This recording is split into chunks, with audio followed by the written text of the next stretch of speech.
آہار میوات کی میو قوم بھارت کی راجدھانی دلی سے تقریباً 90 کلومیٹر کی دوری پر واقع میوات ہندوستان کا وہ تاریخی علاقہ ہے جو کسی تعارف کا محتاج نہیں۔ اگر کہا جائے کہ میوات کا اتہاس کئی پہلوؤں سے خود اپنے آپ میں ایک اتہاسک اتہاس ہے تو یہ کہنا مبالغہ نہیں ہوگا۔ ان چند پہلوؤں میں سے ایک نمایاں اور ضرب المثل پہلو یہاں کا صدیوں سے چلا آ رہا ہے ہندو مسلم بھائی چارہ بھی ہے، جسے زمانہ ماضی میں سرزمین ہند پر اپنی حکومت کا لوہا منوانے والے حکمران ختم کر سکے نہ دوسری طاقتیں۔ 57 کی جنگ ہو یا پھر 47 کی افراتفری، ہر موڑ پر آغوش میوات میں رہنے والوں نے میوات کی آبرو رکھی۔ اگر بات کی جائے تو میوات میں بسنے والی میو قوم کی تو ہر محاذ پر اس قوم نے اپنی خودداری پر داد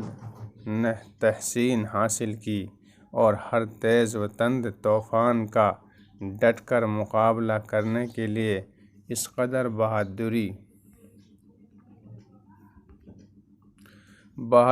اور ہمت اور جرأت سے کام لیا کہ بہادری اس قوم جزائے لا ینفک بن گئی۔ یہی وجہ ہے کہ کتب تواریخ میں جہاں اس قوم کو میو قوم سے جانا جاتا ہے تو وہیں میو ایک بہادر قوم ہے کے لقب سے بھی اسے موسوم کیا جاتا ہے۔ لیکن آہار میوات کی میو قوم ایک طرف کتب تواریخ میں سنہرے الفاظ سے لکھے ہوئے تمہارے بہادری کے قصے، تمہاری ہمت و جرأت کی داستانیں، تمہاری وفاداری اور خودداری کے واقعات، تو دوسری جانب تمہاری موجودہ صورتحال، تمہاری بے بسی،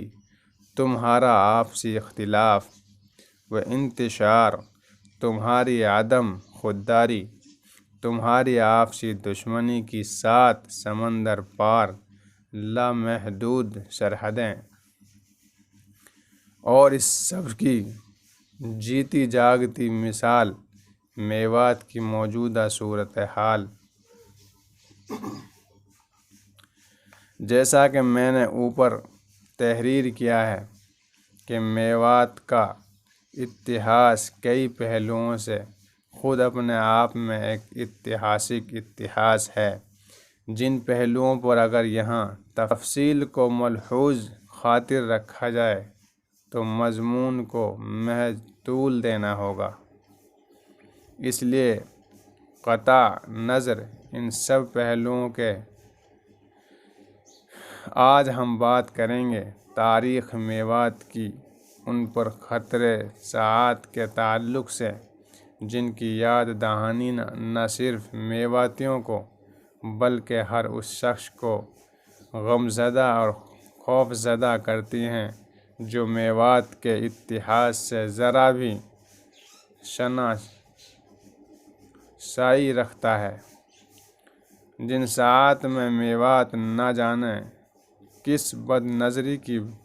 بد نظری کا شکار ہوئی اور دیکھتے ہی دیکھتے یہاں کی پرامن فضا کو نفرت سے ملبوس سیاہ دھواؤں نے پراگندہ کر دیا۔ 31 جولائی 2023 یہ میوات کی تاریخ کا وہ سیاہ دن ہے جس دن میوات میں باہر سے آئے کچھ شرپسندوں نے مذہبی جلوس جل ابھیشیک کی آڑ لے کر میوات کو نذر آتش کیا۔ اور مسلسل 4-5 گھنٹہ نفرت کا یہ ننگا ناچ نہ صرف میوات کے 9 ضلع تک محدود رہا بلکہ آس پاس کے کئی علاقوں گڑگاواں، فرید آباد،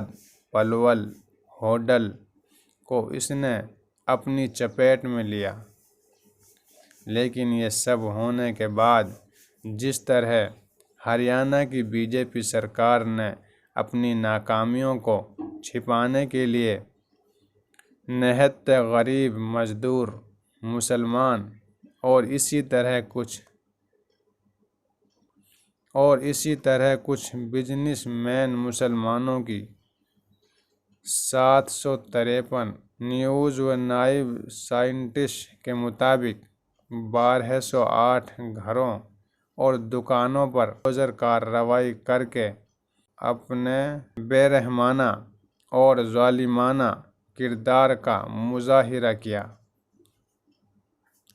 لیکن یہ سب ہونے کے بعد جس طرح ہریانہ کی بی جے پی سرکار نے اپنی ناکامیوں کو چھپانے کے لیے نہایت غریب مزدور مسلمان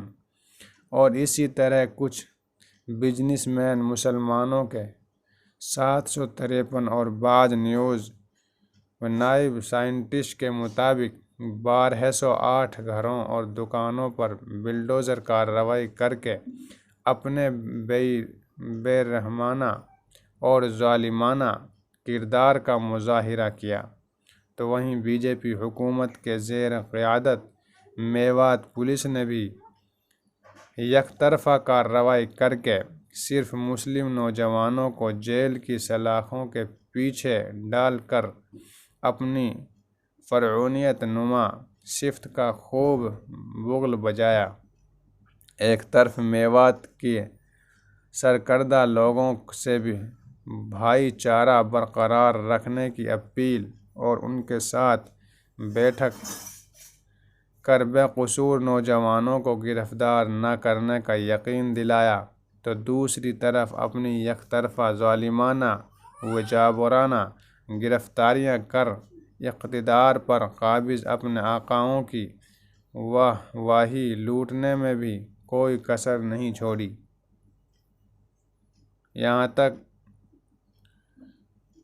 یہاں تک بھی زخموں کے بھر جانے کی امیدیں تھیں، لیکن روح اس وقت کانپ اٹھی جب معلوم ہوا کہ کچھ اپنوں میں بھی آستین کے سانپ بنے چھپے بیٹھے ہیں،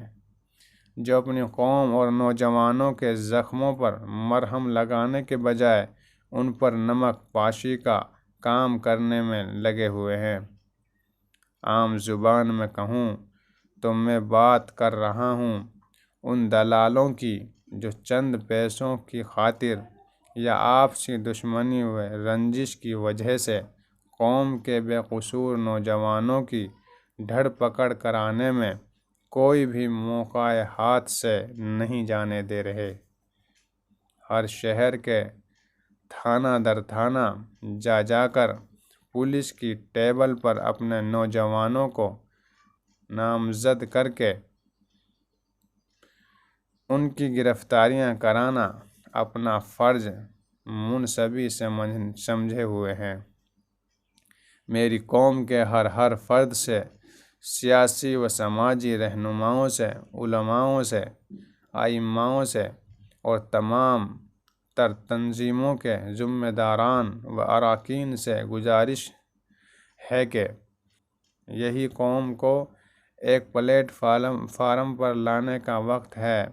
اس لیے سب ایک ساتھ مل بیٹھ کر اپنے تمام اختلافات و انتشار کو بالائے طاق رکھ کر کوئی لائحہ عمل تیار کریں اور قوم میں موجودہ دلال و مخبروں کی جستجو کر کے